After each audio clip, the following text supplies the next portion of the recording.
All right, let's go ahead and get started. Thanks for everyone for joining us today.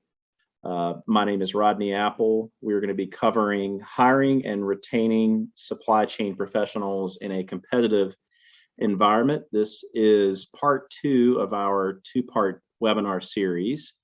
So I appreciate everyone joining. I know times are very challenging today, and we're going to provide you with some good tips and practices that you can deploy to improve your ability to hire and retain talent. I'm going to go over a couple of housekeeping items, and then we'll get started with some quick introductions, review of the agenda for today, and then we'll dive right into the material. So we did provide a copy of the 2021 hiring guide, and that has been sent to your inbox. So if you did not receive that, please send an email to info@supplychaincareers.com, and we'll be sure to reply with a copy. It's got a lot of the content that you're going to see today and then some, so we encourage you to explore it to gain some additional insights. We also have provided you with 3 free job postings to the Supply Chain Careers job board. And the coupon is there's a code hiring3free. And it's right there on the top of the slide that you're looking at. So take advantage. You don't need to use them right now, but whenever you're ready, you have an opening. We encourage you to post your roles out there and see what the board can do to help deliver some applicants into your inbox. We'll have a Q&A session at the very end of the webinar. So if you think of some questions along the way, feel free to type them into the chat feature at the bottom of your Zoom window, and then we'll address those questions at the very end. So let's get started with some introductions. So again, my name is Rodney Apple. I am the founder of SCM Talent Group and the co-founder of Supply Chain Careers.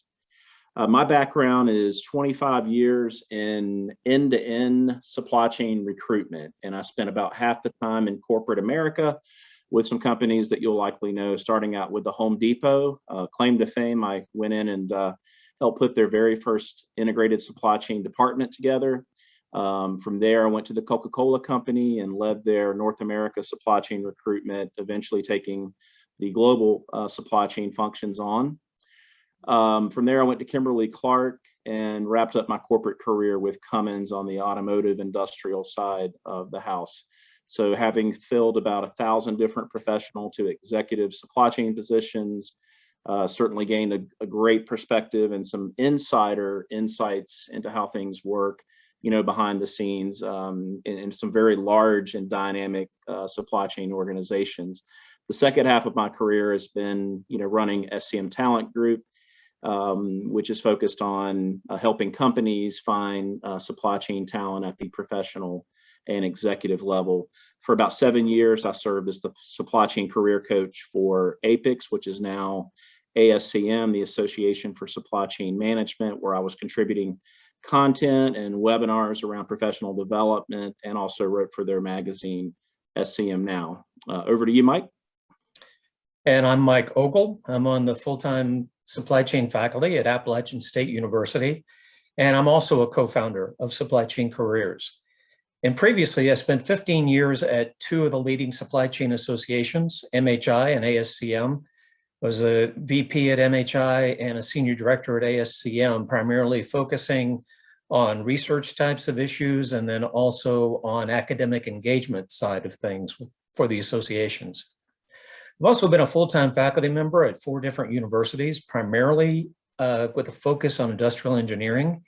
And my classes and research areas were in supply chain, in manufacturing operations, and continuous improvement, and a PhD from Arizona State University in industrial engineering.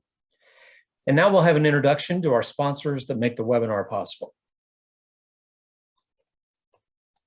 So this webinar is brought to you by Supply Chain Careers, a career-long hub that helps you learn about and advancing supply chain careers, and also how to build superior teams. It's meant to serve professionals, students, and employers as our 3 primary audiences. We help employers build superior teams by providing in-depth articles in our content hub. We also provide a podcast that covers supply chain career stories and all kinds of advice. plus a job board that's dedicated just to supply chain careers. And that's the place where you can use your 3 free job postings from this webinar. So please visit us at supplychaincareers.com. Yeah, and our sister company is SCM Talent Group. We are focused in national end-to-end supply chain recruitment, primarily at the professional, leadership, and executive levels. From an industry perspective, we mainly work across all of the most manufacturing sectors, not all, product-oriented companies in particular, and then we do a lot of work in retail and wholesale distribution, as well as with logistics and supply chain service providers such as 3PLs. All right, well, let's get to the agenda for today. And before I get started, I'm gonna, in case you missed part 1, I'll do just a quick recap of the agenda. And if any of these topics are of interest, we did send out the replay to your inbox, and we'll send out the replay of part 2 as well within the next couple of days. So in part 1, we started out with covering all of the different factors that are contributing to this perfect storm as it relates to the supply chain talent shortage. So we've provided some data and some research that point to all the different factors that are leading to this talent crunch that we're in right now. From there, we talked about employer branding strategies. Basically, what are the things you can do to attract the right talent to your organization?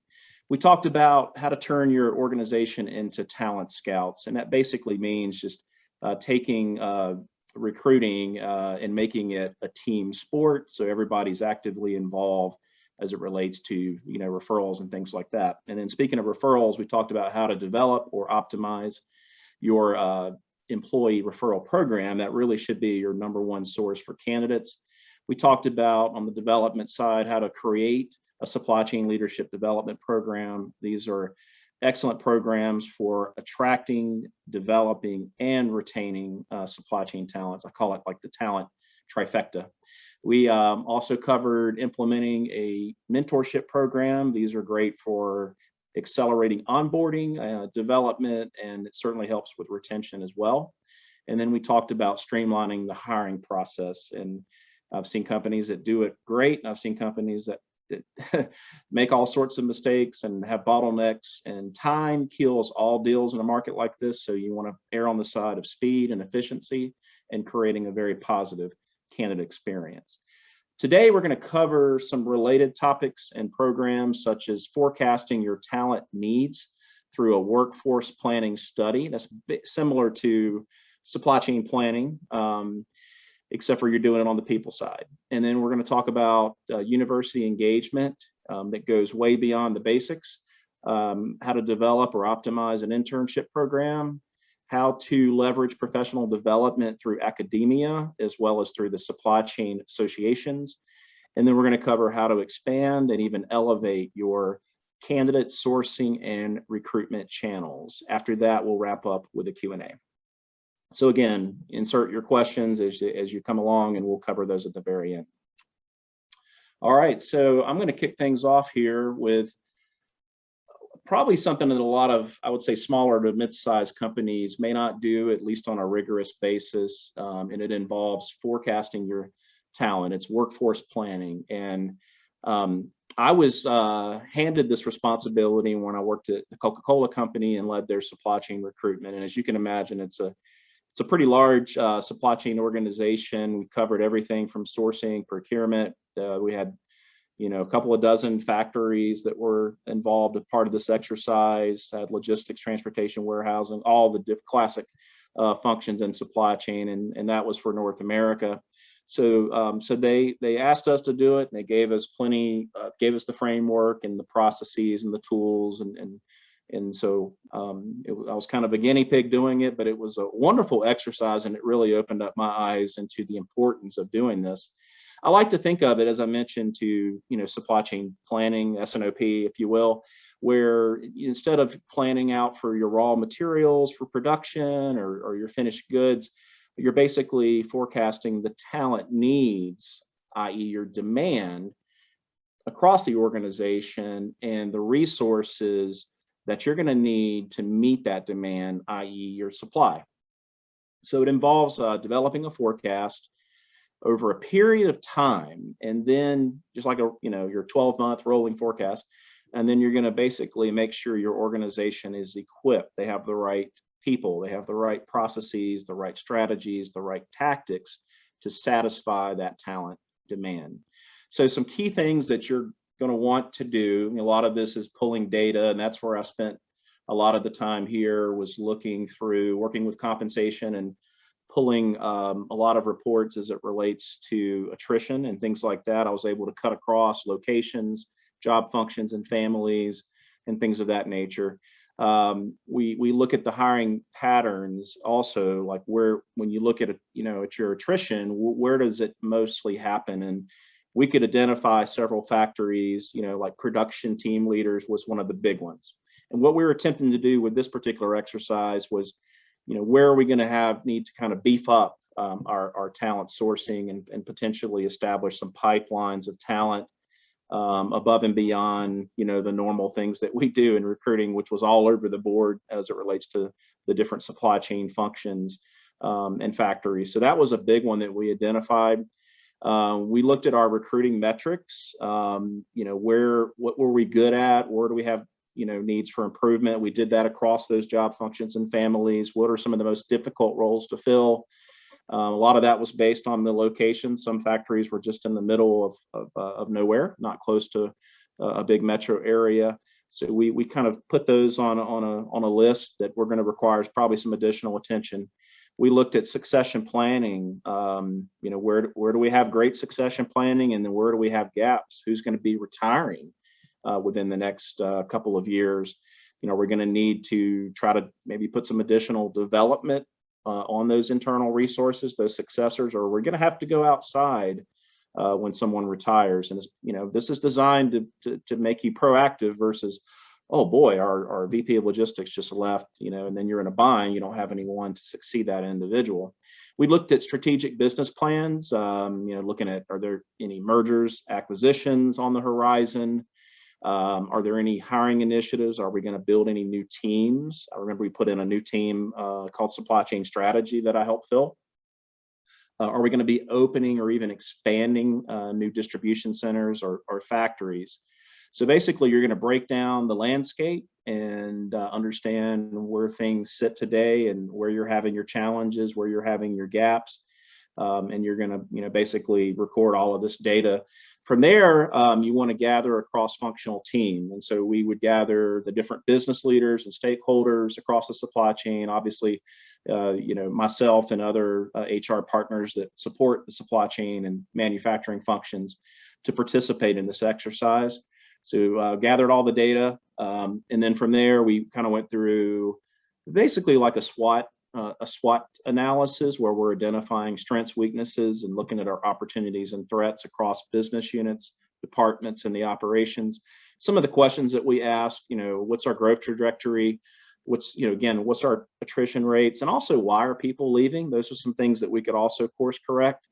Again, mergers, acquisitions, divestitures, what's on the horizon that may impact our normal hiring plans? Are there any strategic initiatives as it relates to team build outs? Are we expanding facilities? Are we opening new lines? And seemed like they were doing that all the time. So are we planning to open, close, consolidate, outsource any types of operations? Are there any competitors like an Amazon opening up shop near any of our facilities anytime soon? I just had a client the other day tell me that Amazon was planning to open up shop in a very tight market, and they decided to, I think, put it on hold because it's one of the tightest labor markets in the entire country. It was in Nebraska. And then from there, you're going to basically develop, and this is a living, breathing document, by the way. It's not like you develop it and walk away from it. So it's an exercise that you're going to review and measure, make sure you get it right. So we would develop the actual plan, identifying those gaps. And ultimately, what we're trying to do is come up with the right level of resources to satisfy that demand. And in this type of program, in this type of market where it's extremely tight, you're going to want to address all of your talent programs, especially on the talent acquisition side. And that seems to be where a lot of pain is occurring these days. factoring in, do we have the right people? Do we have the right level of people? Do we have the right processes in place? Are they making it efficient for hiring and making hiring decisions and getting offers out?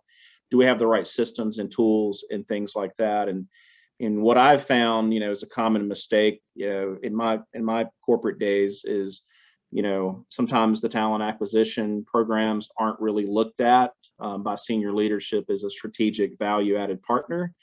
I've seen some companies where it's treated more like I don't want to say necessary evil, but maybe the redheaded stepchild.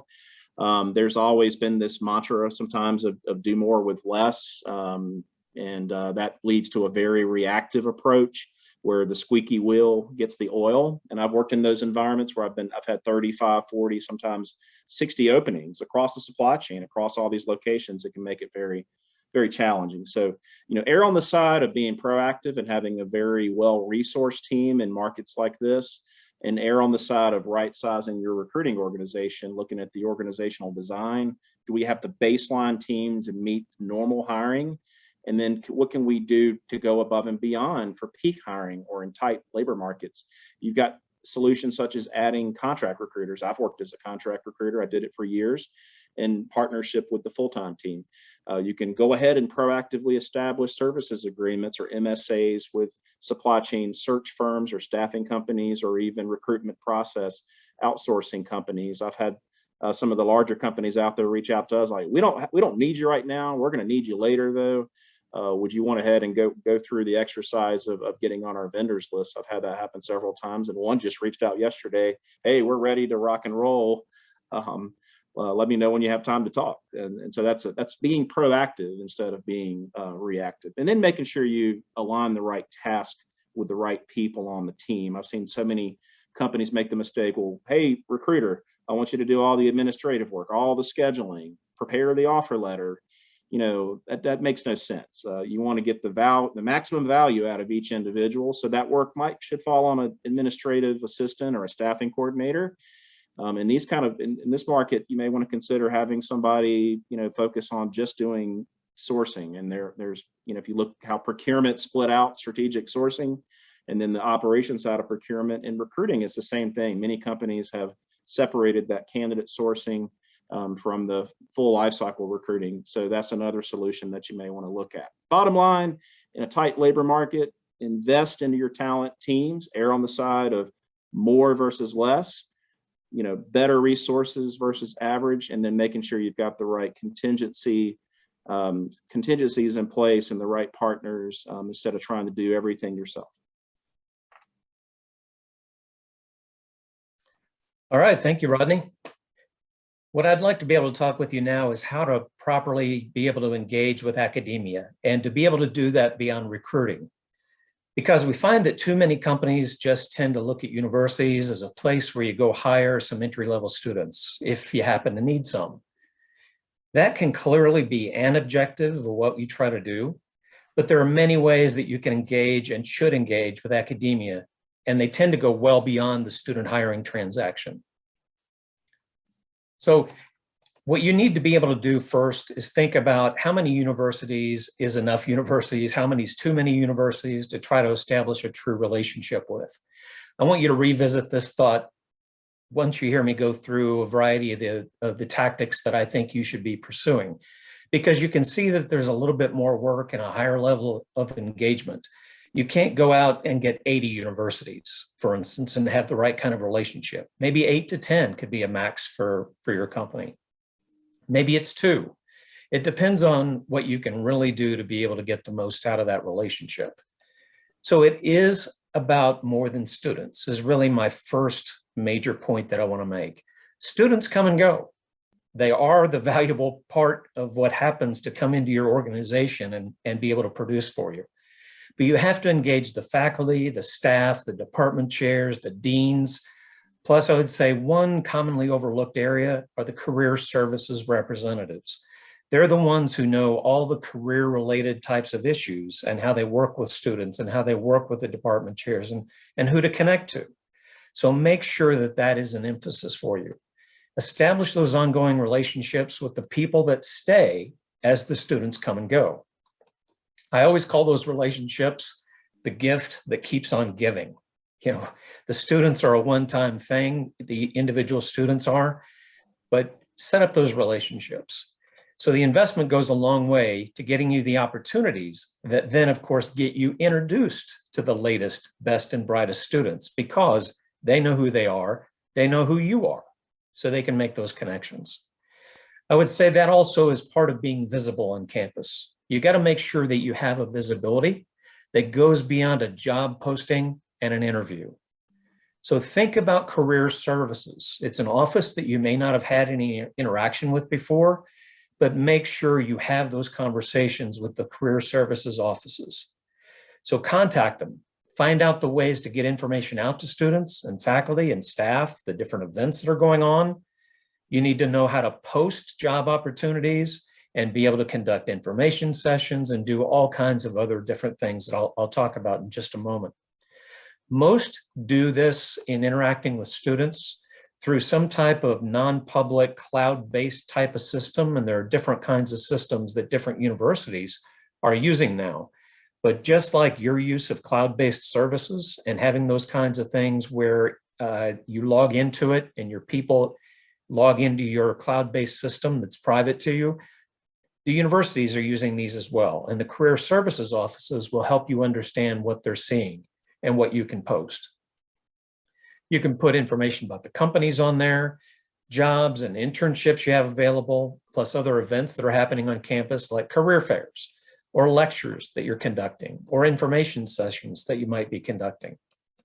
And speaking of information sessions, you should start by being able to have some regular kind of information session where you go to the campus, you hold, or you could hold some Zoom type of meeting where you tell the company's story, you take some questions, you help them understand what your company does, what it's really about, and what kind of opportunities may be available at your company.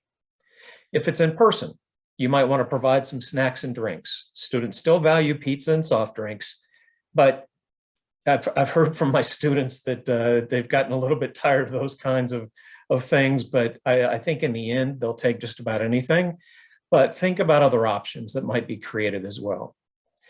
So you can do this also in supply chain related classes by going to a particular class, talk with the faculty, find out who's teaching the classes that really matter to you. If you're trying to get a senior level student, then go after a class that has seniors in it. If you're trying to get an early introduction to students at a university and try to hook them early in understanding your company and its opportunities, don't hesitate to go to even freshman and sophomore level classes. These kinds of things can be very helpful to the company.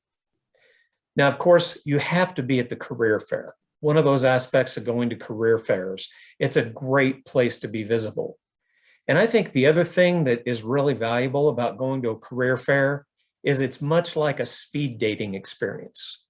The conversations are so much more relaxed and open than you have in face-to-face interviews. You'll have these face-to-face conversations at the career fairs, but it's more of, hey, hello, how are you? Let's have an interaction. Also have a good system. This is where I see some companies making mistakes sometimes. Have a good system for taking notes and follow up with the most promising students. But it isn't just about finding strong students that you might want to hire. You should also learn about their desires, their experiences with classes, what they value in a career. Have some questions that you can gather data on and be able to understand what's really happening in their lives and the way that they're looking at employment and the way that they want to work and where they want to work and how they want to work. So be at the career fair, but make sure you're there with the right people and the right message and the right materials. The whole professionalism side of things is very well noticed by the students. They compare notes with each other about their experiences with different companies and what they had available and what they were able to learn. Make it interactive, some audio visual types of things don't hurt, especially while students are standing in line waiting for you to finish a conversation with another student. So it's always a great idea to include a past grad in your group or an intern that you've had recently who may still be on campus. Have them join the team and discuss what the company is like. That can be a great way to be able to hook some students or be able to get their interest. Another idea on campus are clubs. Offer an opportunity to present at their supply chain related clubs. You can often get a 30, 60, 80, 100 plus audience that come to these clubs on the regular meetings. Every leading supply chain tends to have one. Some are aligned with specific associations, and some are what we call association agnostic. I actually prefer that kind of arrangement. It helps be able to provide a variety of messages as opposed to a single association. Then you can do things like plant tours as well. So if it's logistically reasonable to be able to get to your sites, then invite people there. It could either be at your own facility or it could be at a supplier or a customer if you're trying to show off a solution that your company provides. So students love to see and hear about those real world solutions in person. A virtual tour can be a less valuable, but possibly far easier to pull off type of substitute. So you can think about that as well. A higher level of engagement now that we'll talk about is the possibility of joining an advisory group. You've probably had to already establish a relationship at the university, but think about getting on an advisory committee at a program or department or college, or maybe even at an institution level.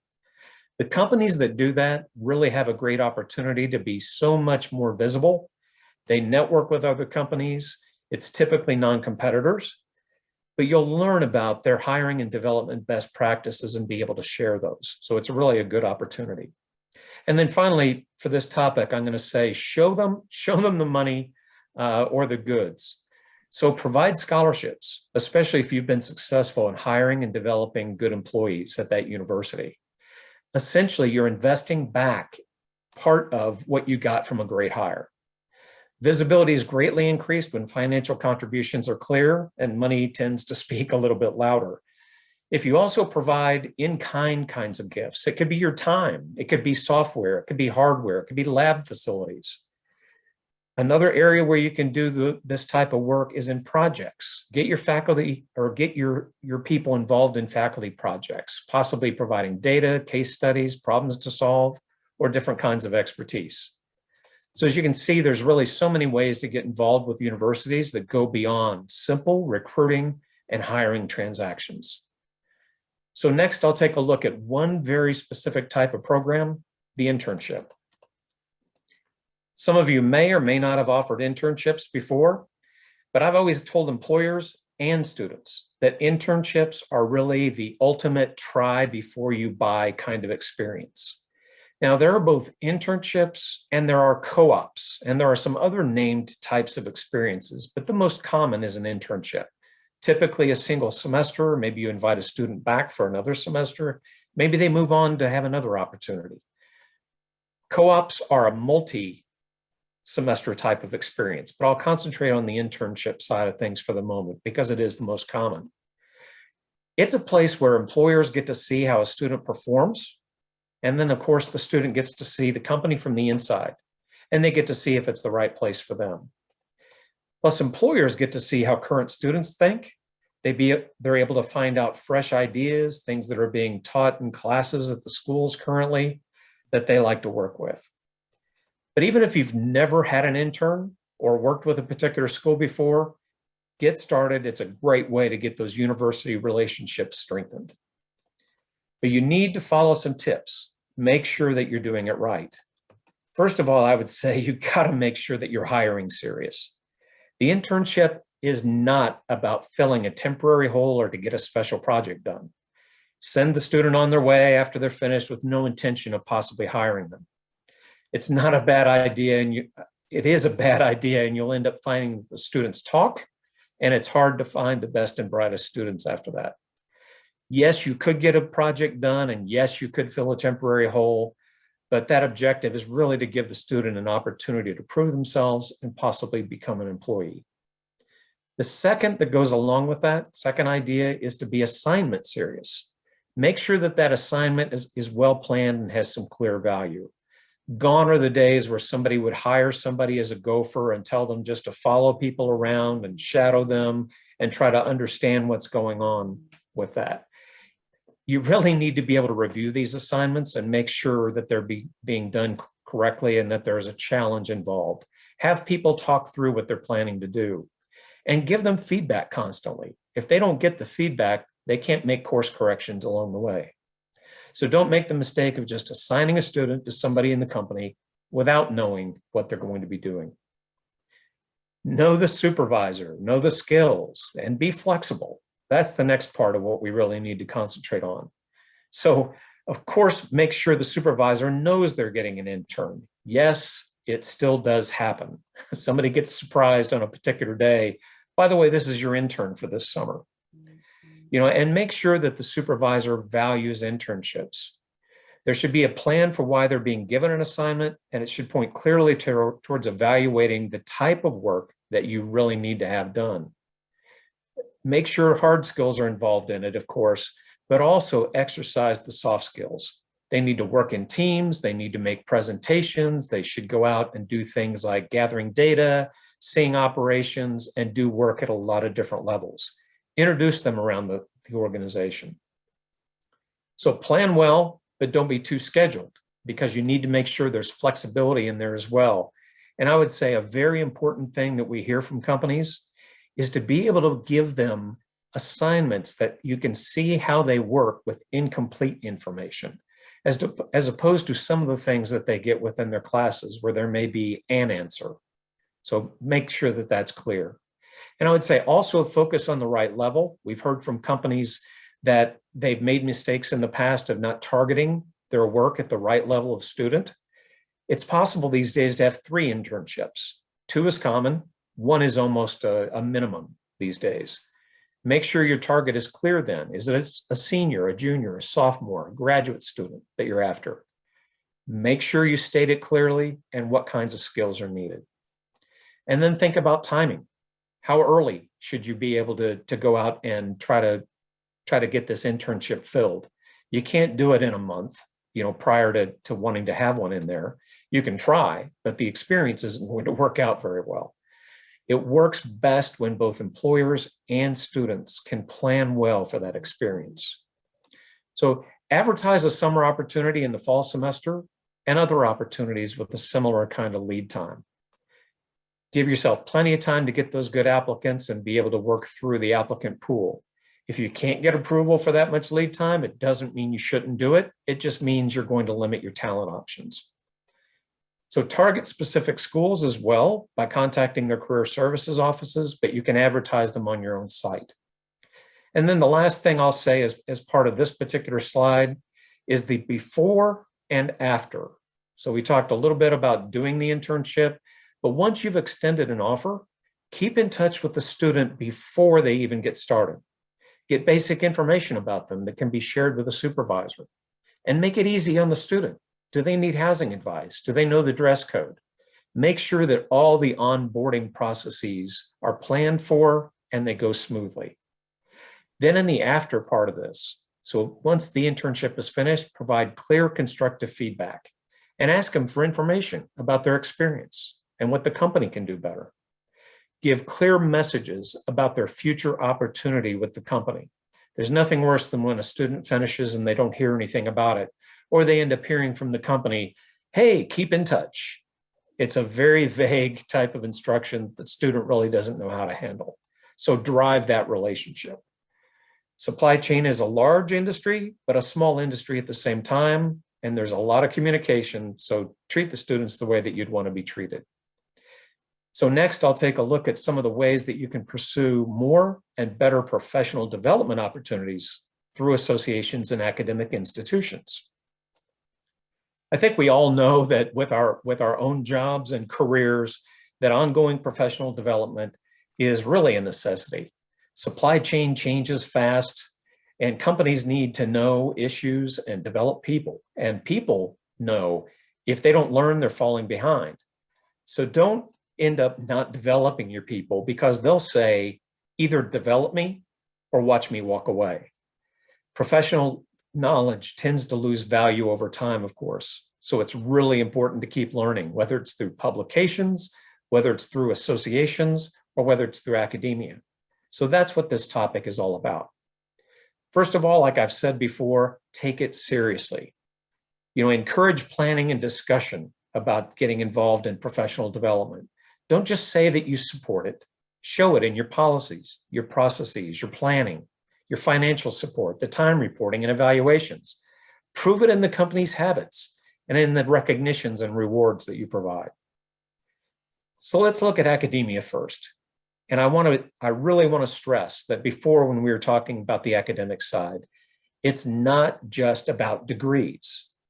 So assuming that your employees already have an undergraduate degree, then getting a general MBA or an MBA with a concentration in supply chain, or even pursuing a specifically named master's in supply chain, a degree is still the most recognized and valued credential in the industry. But you really need to don't overlook the non-degree programs. Most of the leading universities are really strongly pushing non-degree professional development programs, where you take one, a few, or a collection of classes. But unlike tuition for a degree, if you're trying to develop a group of people, you may even be able to cut a group rate deal with some schools if you're making a multi-person, multi-year commitment, because it really tends to not be within the departments. There's usually a continuing education type of department that has that type of flexibility. Know that currently it's still like the Wild West. There's not a great consistency as there is in degrees when you're looking at the non-degree programs. So it is a Wild West out there with all the programs and various forms of the ways that they treat credentials. There may be certificate programs that simply show a professional had taken a course or a prescribed series of courses. Much more valuable, look for programs that require monitored and evaluated projects that pose challenges based on what is learned. Some of them even let you bring your problems in and have them be part of what they're solving. So contact your trusted schools, find out what's possible. Now let's turn to associations. So with associations, I'm going to look at three primary things: trade shows, conferences, and certifications. In the area of trade shows, the first and easiest way of pursuing professional development is simply going to a trade show, whether it's in person, which I prefer, or virtual, which has been forced upon us for about a year and a half, and is still somewhat of a mixed bag of value as a lot of organizations try to learn how to really pull off a good virtual event. So attendees at trade shows get to see and hear about tech and equipment, solutions, techniques that can help them solve problems. They end up having an experience that it's easy to come away with, and I've done this many times myself, the I didn't know that was even available kind of experience as you look around and see what's happening. But you can't just wander around, although you should, because you don't know what you don't know. But develop a pre-show plan. Understand who the exhibitors are. Understand what sessions they're having. Do they have tours? Do they have a variety of different things that they're doing? So look at your perceived needs, but provide some flexibility to discover something new as well. Conferences are a similar experience. Professional association conferences can be a great source of renewal and fundamental principles mixed with a healthy amount of that same what's new, what am I going to find, not knowing what you don't know. A mix of inspirational speakers, learning sessions, and networking events tend to give attendees a feeling of being inspired and find something new they can try to apply at work. So they're a great break as well. You think about the usual grind at work, but they need to be supported and funded, not just given lip service. So a good post-conference review and not a formal report, multi-page report, is probably a good idea as well. So certifications, as credentials go, a degree is typically, of course, the highest valued by industry, particularly when you're going through your hiring process. But right behind it, if you think about professional development purposes, you've got to think about certifications. There can be a huge difference between a certificate and a certification. National and international standards have been written for how to run a true certification program. How do you set the bar high to learn, to test, and do maintenance to maintain your certification? There are many well-respected certifications throughout the supply chain industry, many of them within supply chain associations. They're available from a variety of different sources. So look for those that tend to follow the standards, but also think about, are they requiring a significant time and effort to pursue them and maintain them? That usually means that they're worth it. But they can also be a great source of learning and achievement for these supply chain professionals. So again, encourage them to pursue them, but support their time and cost for these programs.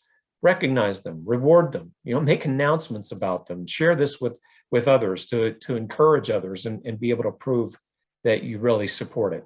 They aren't doing it for the money, so don't act like, for instance, it goes in their pocket. If you need more information on supplychaincareers.com, we have a supply chain certifications article that's a good reference for you. So I'll close this particular slide to talk about association certificates. So certifications are great, and I would say that far less than a certification, but also highly valuable. Many associations and companies will conduct programs that provide certificates of completion for simply attending a program. There are programs that could be a couple of sessions, for a couple of hours. They could be half days, full days, multi-day, but the best tend to provide more than just an attendance experience. Look around and see if they provide concepts with actual examples of application. They may form discussion teams. They may pose real-world solutions and provide instructor feedback about the lessons learned. So pay for them financially, give them time release to pursue them. And next, Rodney's going to provide you with great ways to expand and elevate your sourcing and recruiting channels. Thanks, Mike. Yeah, this probably one of the more critical topics of the webinar series, because if you can't hire the right talent, you're not going to have the talent to develop nor retain. And with the great resignation going on, which we talked about on the prior part 1 series, people are leaving in droves, and everybody's scrambling to find talent. So we're going to talk about some of the different ways in which you can find and source talent. So I think a lot of companies, I see companies continue to make this mistake. They're the ones that are usually complaining the loudest. I'm not getting enough applicants to my job posting. So their primary tactic here is what we call in the recruiting industry, post and pray. You post and you pray that the right caliber of candidates come into your job postings. And I'm not suggesting by any stretch that job advertising is a waste of time. I think it needs to be a key component of your overall talent acquisition strategies. What I'm suggesting is if it's your only, or if it's your primary, and you're probably not you're probably experiencing this now, you're not getting the right caliber and quantity and quality that you did in the past. It's almost akin, if you think about like going fishing, you're fishing in a very small group of people, especially with a high unemployment rate. You're fishing in more of a pond. I would even argue a mud puddle compared to the vast ocean where all of the candidates are hanging out that might not be hungry or looking for the bait or the job ad that you're putting out there. When you're looking at active candidates, they tend to they're active. They're out there interviewing with multiple companies. They may have multiple offers. So you could be setting yourself up for disappointment as well, because the odds of closing them in this kind of market are going to be lower than normal, especially with the low unemployment rate. So to combat that, we recommend you deploy, and I'm going to use the term omni-channel because it's what it means in the logistics supply chain world, right? So in the recruiting world, I look at it as, leave no rock unturned. And so you want to have as many of the channels as you can. Obviously, you don't want to have any that are going to waste your time, but know where your audience hangs out and know how to reach them. I would even argue not only know your competitors, but know the companies that might have the right resources in your hiring markets, whether it's your factories, DCs, as well as obviously your corporate, your office, because what we do over here at SEM Talent Group, 99% of what we do is we don't really advertise a whole lot. We are doing a lot more of that now, and we do it in general, but for the most part, we're doing direct sourcing. We're poaching from other companies, so to speak. So some things you can look at in terms of sourcing channels that you might want to add if you don't have these in place. Mike touched on supply chain associations from a networking and learning and development perspective. I look at them as places where you can find talent. So, the ASCM, you've got CSCMP, ISM, WERC, and the list goes on and on. So Not all associations are equal. They tend to specialize by typically functional area. ISM's procurement, CSCMP, and ASCM are more broader supply chain. WERC is strictly warehousing, distribution, fulfillment. So know the right associations where you can find the talent.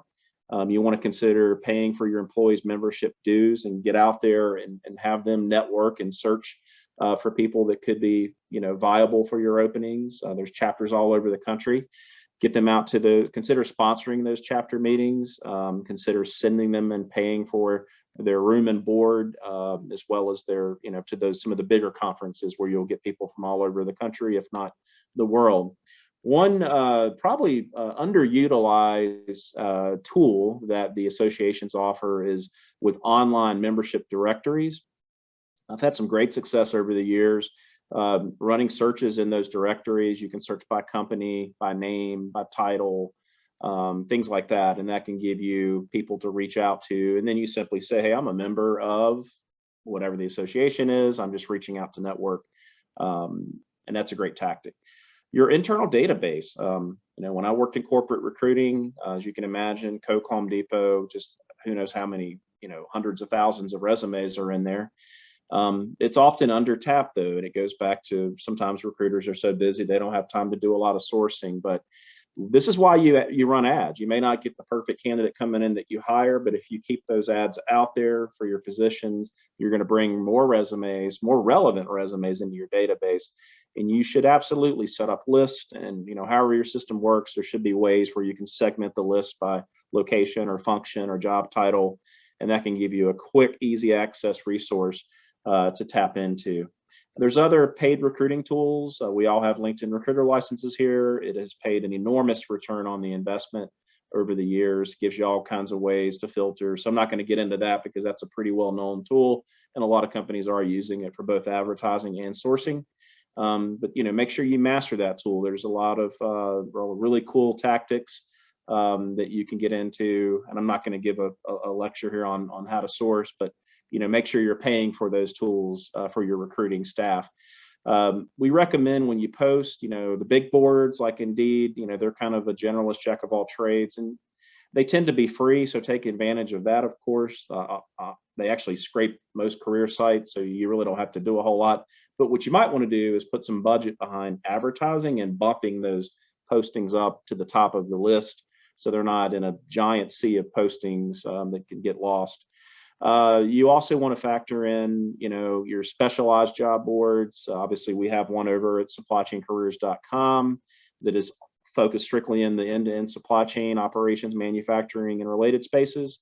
And then some other things you can do is post. We're doing a lot of creative visuals that we share across our social handles from Facebook, Twitter, and especially LinkedIn.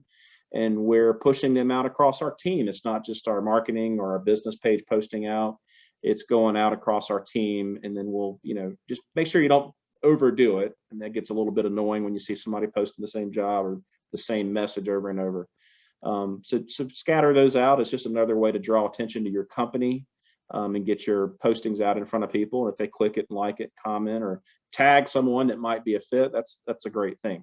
So lean on your marketing team to help in this particular area. And then obviously when it comes to applicant tracking systems, that is really the backbone of talent acquisition.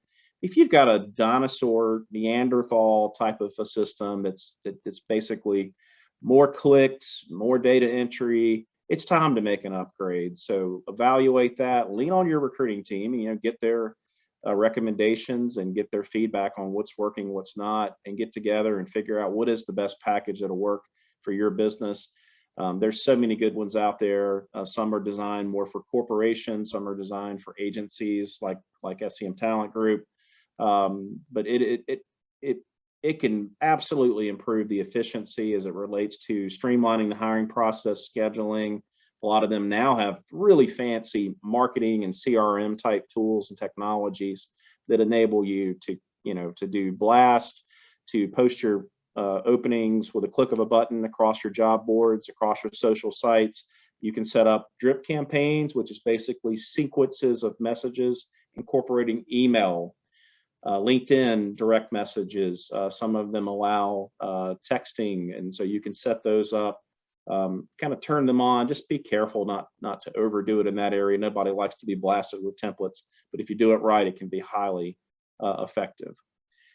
And then, obviously we're a recruiting company. I'm not here to pitch or sell you on using us, but I do recommend in this type of market, like I said earlier, just being proactive, know who the right recruitment companies are. They're not all created equal. Some specialize by function or industry. So just make sure you're aligning yourself with the right, it could be search firms, executive search firms, staffing companies, recruitment process outsourcing, where you have a team dedicated to your needs. It's better to get out in front of this and have those contingencies than to be caught because right now everybody's busy. So, build those strategic partnerships, treat them like a value-added partner versus a transactional, one of thousands of vendors, and they'll work their butts off for you. That's at least what we do for our clients. So I'm going to get into a quick summary of what we've covered, and then we'll get into the Q&A.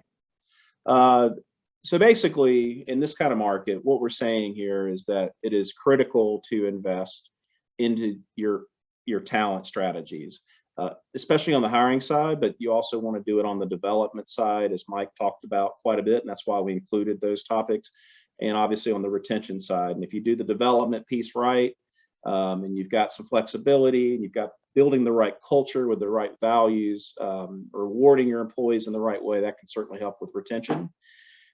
Side note here, a lot of these programs, tactics, strategies are really not designed for every employer. Small companies are going to have, different kind of needs and different kind of solutions. So you have to factor in what's going to work best for you.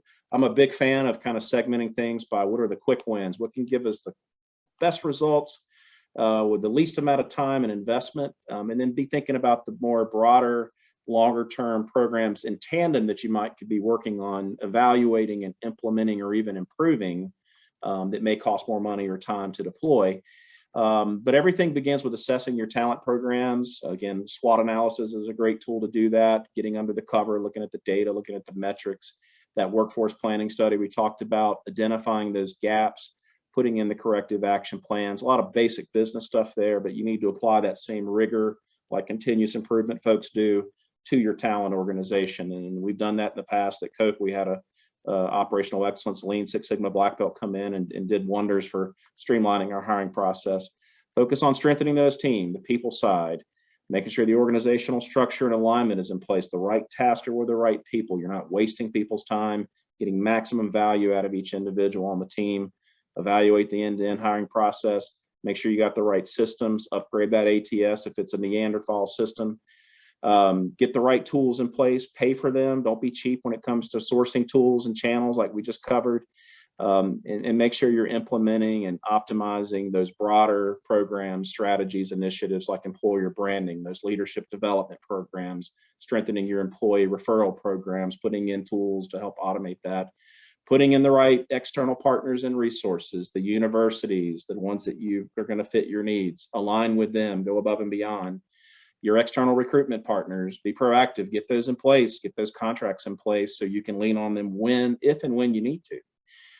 Assess your rewards and incentives on the compensation side and benefits, of course. And then big one here is maintain the right degree of flexibility, looking at your job requirements. You may want to flex those a bit. Don't be as stringent, know the right trade-offs, work location, or 5 days in the office a week, 50 some weeks of the year. Is that necessary? Or can you go to a hybrid or even virtual model? Compensation, again, evaluate that. Relocation, do you have the right, the program in place? Improve your learning development. And then you want to track those those KPIs, continuously improve, understand where your gaps are at, what's working, what's not, reevaluate, and again, continuously improve. Quick reminder, we're going to get into Q&A. Part 1 and Part 2 will be sent out through email. We're also have sent out the ebook on hiring supply chain professionals in 2021 in this kind of market, the 3 free job postings. And we encourage you to continue exploring the resources we have. We're cranking out new content right and left over at Supply Chain Careers. You want to look under the Employers tab, and there's a lot of other content probably a lot of stuff we haven't even covered because we only have, like an hour on this particular webinar. And then sign up. If you sign up, we're going to be pushing out ongoing content through podcasts, webinars, articles, and so forth. So Brian, you want to flip us over to Q&A? I know we've got a few minutes, but that was a lot of material to cover. Yeah, a lot of good information. Thank you guys for sharing. I've had a few questions come in. We'll kind of start with this one. It might be more applied to Rodney, but this person's asking what sources work best for you and your recruiters in this type of market. Yeah, the stuff that I just covered, Brian, that's a lot of what we do. Now, I will say, having recruited in the space for about 2 decades, one of the big things that we bring to the table that's probably different than others is, those contacts and relationships. Recruiting in the space for 20 years, we know a lot of people, and that's usually where we go first, is we go to the people we know, and we're getting referrals. And that goes back to one of the earlier topics we talked about. The tactic is turn your organization into talent scouts, make it a team sport, goes alongside of your employee referral program. We rely on the same thing. It's different, but it's basically referrals. So that's a big one. Of course, LinkedIn Recruiter, we've been using it since it came out. So for 15 plus years, and we've gotten very good at it. And I think we use it and we customize our messages. We're not blasting out job descriptions, the reek of me. We're basically using, professional copywriting and marketing mindset to customize our messages, making sure we're putting the right, kind of sales message in front of the candidates. And then we've got our resume database. We've had that for 15 plus years. So that's unique for us, and we're mining it and trying to, get a hold of candidates that way as well as the Supply Chain Association, really all the stuff we covered. But the big ones for us are referrals, relationships, who we know, and our database, as well as, LinkedIn Recruiter are the big ones. Nice, good answer. Another one says, what common mistakes are employers making in this type of market? And what are you guys kind of doing to advise them and help them course correct? Yeah, we spend a lot of time advising, and we do have unique insights and perspectives since we work with so many companies across most industries and all areas of supply chain. So we get to see and hear a lot. But I do see companies making the mistake of not recognizing the current trends. Everything is going hybrid for, call it the professional office jobs. Obviously, if you're in a factory, distribution center, and so forth, you're in the day-to-day operations, you have to be there.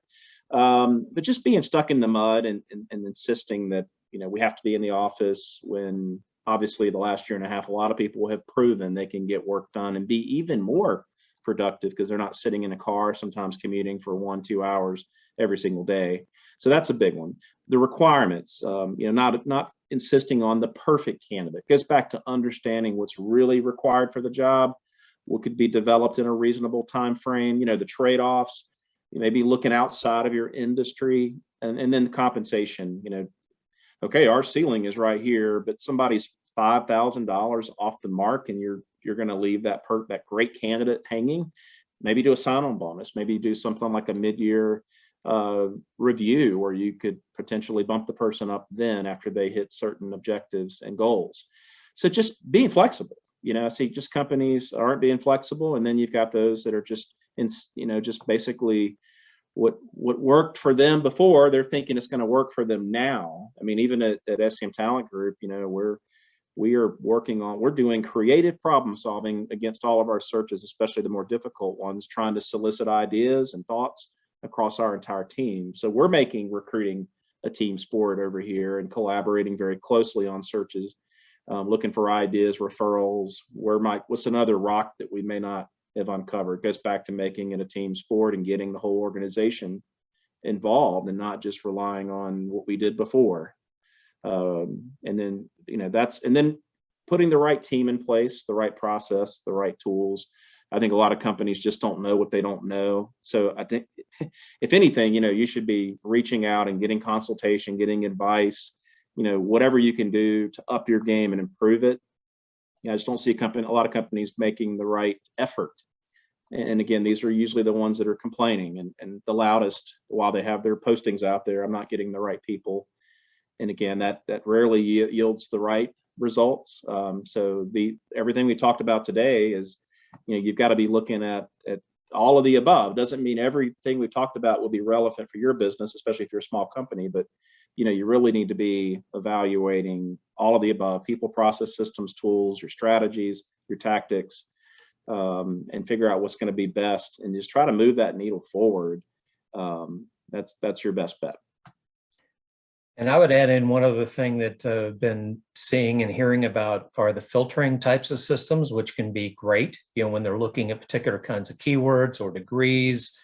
But you got to take a little bit of care in the way that you apply those. Don't treat them as something you can just turn on and forget about, because there's a lot of good candidates out there that may not have the exact keywords that you want, but they may have tremendous experience and you may not be capturing it. So you can put some different weights on these, for instance, but make sure that you understand how to use the tools.